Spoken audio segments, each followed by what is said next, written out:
Olá, meu amigo e minha amiga, fratres, sorores, nobres irmãos, a todos, paz profunda.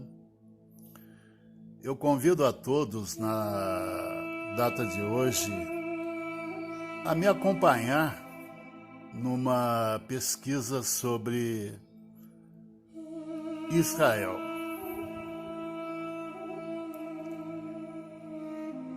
Sobre a análise de Israel como um estado geográfico ou um estado consciente. Ou seriam talvez ambos? Bem, começaremos com uma breve revisão bíblica, conforme textos do Antigo Testamento. Em Gênesis, encontramos a história de Jacó, neto de Abraão e filho de Isaque e Rebeca. Ele é mais conhecido na Bíblia por seus modos astutos e engenhosos, especialmente em relação ao seu irmão Esaú. Desde o momento do seu nascimento até o seu encontro com o anjo. Narrado em Gênesis, no capítulo 32, do versículo 24 ao 29. Jacó foi associado sempre a trapaças e enganos, até que ele mudou seus caminhos e, consequentemente, seu nome. Vale salientar que Israel vem até nós do nome hebraico Israel, que significa Deus contende, das raízes do nome Sara, que significa contender, lutar, e de El, que significa Deus. No Antigo Testamento foi Israel, que anteriormente se chamava Jacó, conforme Gênesis capítulo 32, versículo 28, quem lutou com o anjo. Jacó, também chamado em grego Iacobos, recebeu então um novo nome do anjo, e esse nome era Israel. Jacó significa calcanhar, e ele nasceu segurando o calcanhar do seu irmão gêmeo Esaú. E seu nome é explicado significando em hebraico portador do calcanhar, e também significa seguir. A antiga nação de Israel e o moderno Estado de Israel receberam seus nomes dele. Agora, você poderá se surpreender com o quanto mais há nessa história quando apresentada uma visão mística mais profunda e que provavelmente você nunca ouviu falar em uma igreja, em qualquer púlpito.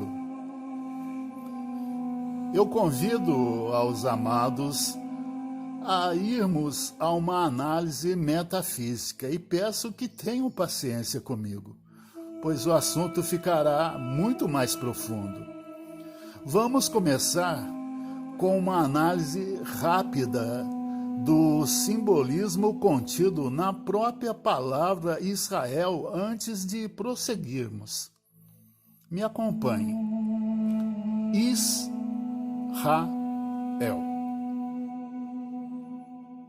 E vamos fazer a seguinte relação. Isis, Ra, Elohim. Isis significa o divino feminino, a mãe. Ra significa o divino masculino, o pai. E El, o espírito ou Deus. Bem, para esclarecer esses três elementos, vamos aos seguintes significados. El, Isis, a deusa egípcia, também vista como a deusa da lua. Ra, o deus egípcio Sol. E El, geralmente significava Deus, divindade. El era um nome inscrito para a principal divindade do mundo semita, o deus El. Vamos ver alguns exemplos de aplicação de El em uso bíblico. E veremos Elohim, Elias, Eleazar, Eli, El Shaddai. Agora passaremos para a mente e a função da consciência. A mente inferior, Lua, é integrada com a mente superior, Sol, pelo espírito ou energia eletromagnética de cima para dentro. Lembre-se que a Lua, ela não possui luz própria. Sua luz vem do Sol. E isto é importante em nossa análise, simbolicamente falando. Eu convido-os agora ao metafísico. Esotericamente, os judeus não são apenas uma raça, e Israel não é apenas um país. Biblicamente falando, isto é muito importante. É mitologia esotérica e descreve simbolicamente que alguém alcançou a consciência superior por meio da meditação, tornando-se um judeu interiormente. Isto é, judeu ou ial em latim e eu em grego. Consiste em um estado iluminado ou de ascensão espiritual. Geograficamente, vale lembrar que Israel era o território do norte e Judá era o território do sul. Jerusalém não estava em Israel, estava localizada ao sul, em Judá. Um judeu geográfico é aquele que era do reino do sul, de Judá, judaico, ou da terra e da tribo de Judá, ou da linhagem real judaíta, da mesma forma que um italiano pode ser da Flórida ou de Washington. Não era necessariamente específico para uma pessoa de ascendência hebraica. O povo escolhido, judeu, Ial e eu, é um título esotérico aos iniciados nas grandes escolas de mistérios da antiguidade, através de vários processos, que após a conclusão do currículo, eles aprenderam e aceitaram através de evidências e experiências especiais e pessoais que a centelha divina do que chamamos Deus Fonte deveria ser encontrado dentro de cada ser humano na Terra. Em outras palavras, foi daí que se originou o termo "os judeus são o povo escolhido de Deus". Me acompanhe na seguinte linha de pensamento. A terra escolhida, ou a chamada terra prometida, mencionada nas Escrituras, esotericamente falando, é o cérebro humano. Mas primeiro, os cananeus têm que ser expulsos, ou seja, a qualidade inferior da mente, ela tem que ser anulada. Então eu convido os amados a irmos em um texto escrito por Paulo de Tarso no livro de Romanos, no capítulo 12, versículo 12, que diz o seguinte: "Não vos conformeis com este mundo, mas transformar-vos pela renovação da vossa mente, para que possais provar qual é a boa, aceitável e agradável e perfeita vontade de Deus. Vale salientar que Paulo fala em transformar-vos, ou seja, numa metamorfose, numa metanoia da nossa mente.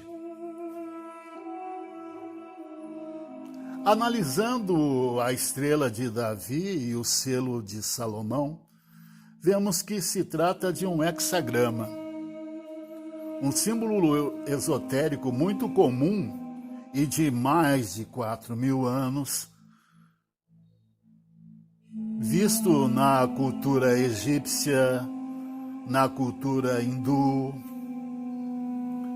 visto no budismo, na cultura fenícia.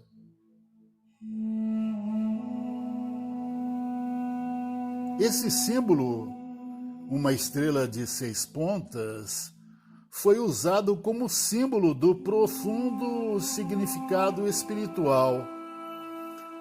Alguns cabalistas dizem que simboliza o governo completo de Deus sobre o universo e que os 2 triângulos representam a dualidade, um princípio que nos aproxima da verdade.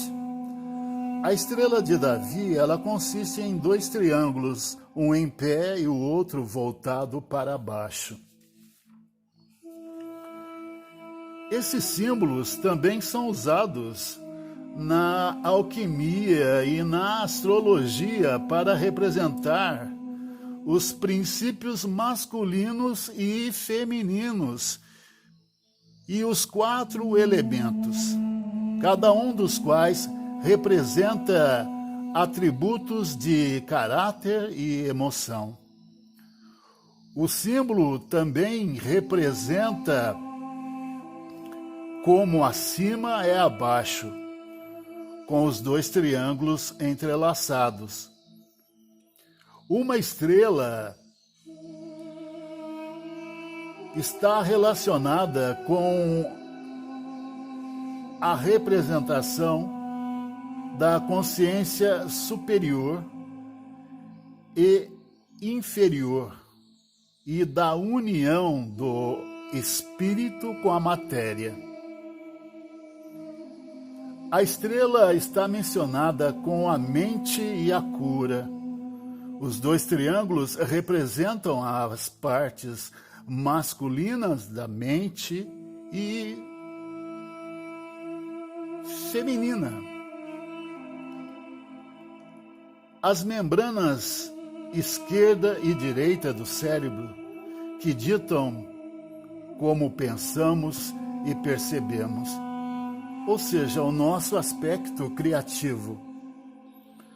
O lado direito do cérebro, simbolicamente, é o lado feminino, porque lida principalmente com emoções, criatividade, carinho. O lado esquerdo, masculino do cérebro, é analítico, racional, lógico e ativo. Do ponto de vista espiritual, uma mente equilibrada, ela abrirá sua glândula pineal, ou seja, expandirá sua mente. Consequentemente, abrirá o seu terceiro olho, ou o olho que tudo vê, através do qual espiritualmente permite que você veja as coisas com clareza. Além disso, nossa mente consciente é o Pai. A mente subconsciente é a Mãe. O que começa no pensamento se manifesta na forma. Muito mais sobre esse aspecto pode ser encontrado em outros escritos. Agora eu convido a voltarmos às antigas escrituras bíblicas. Os primeiros e maiores autores da teologia cristã, como Fílon, Clemente e Orígenes, e agora com novas pesquisas, deixam claro que as narrativas do Antigo Testamento são, na sua totalidade, reescritas de material egípcio antigo, distorcido e obscurecido à medida que o tempo passava, e mais tarde nas mãos hebraicas. Algumas partes da história judaica são utilizadas como base e estrutura desses mitos espirituais. De acordo com Eusébio de Cesareia, um dos 3 principais formuladores da teologia cristã romana, os evangelhos do Novo Testamento são eles próprios antigos livros dramáticos dos essênios nos dias pré-cristãos. Cabe lembrar a origem dos essênios, que seria a fraternidade branca de Karnak, no templo de Karnak, vindo aos essênios de Qumran e de Nag Hammadi, e posteriormente sendo substituído pelos cristãos gnósticos. As escrituras antigas egípcias, hebraicas ou outras, nunca foram concebidas para serem meramente históricas e literais. Eram um simbolismo espiritual puro e completo, alegorias e metáforas. O fenômeno da história alterada ocorreu quando os escritos egípcios foram usurpados e depois convertidos em uma narrativa literal em vez de mística e esotérica, alegórica e metafísica. E o pensamento de todo o mundo ocidental tem se baseado desde então nas descobertas de eventos e cronologias históricas literais, em vez de lições muito mais poderosas contidas dentro, abaixo e acima do véu das Escrituras. Meus amados, vale lembrar que questionar é tudo. No Evangelho de Tomé, nós vemos que aquele que procura, ele encontra. E quando ele encontra, ele ficará perturbado. E ao se perturbar, depois ele ficará maravilhado. Enfim, questionar é tudo mesmo.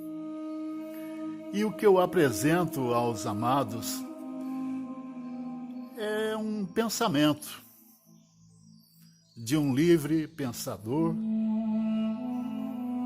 um buscador na senda do conhecimento.